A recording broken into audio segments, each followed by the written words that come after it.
বাবা এক অনন্য ভালোবাসার নাম। মায়ের পরেই বাবার স্থান ভালোবাসার দিক থেকে। বাবা হলেন এমন একজন ব্যক্তি যিনি সর্বদাই তার সন্তানের জন্য আত্মত্যাগ, কষ্ট সহ্য করে যাচ্ছেন। এতে তার কিছু মাত্র মনকষ্ট নেই, এতে তার কিছু মাত্র কষ্ট হয় না। একজন সন্তানের বেড়ে ওঠার জন্য অনন্য ভূমিকা রাখে বাবা।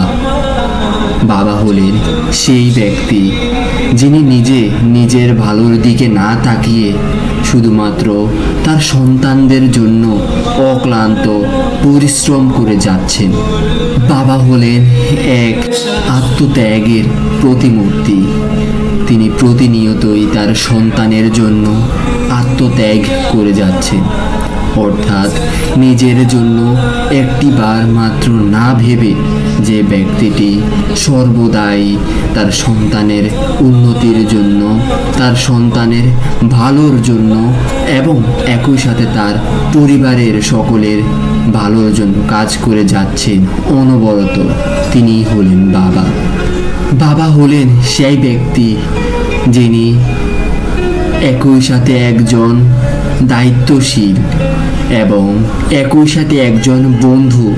অর্থাৎ বাবা হলেন সন্তানের এমন একজন বন্ধু যিনি সর্বদাই সন্তানকে আনন্দ দিতে পাশে থাকেন। চলুন বাবা বেঁচে থাকতে বাবার প্রতি ভালোবাসা প্রকাশ করি, বাবাকে আগলে রাখি, বাবার ভালোবাসার প্রতি মর্যাদা প্রদান করি। পৃথিবীর সকল বাবা দীর্ঘজীবী হোক, সুস্থ থাকুক।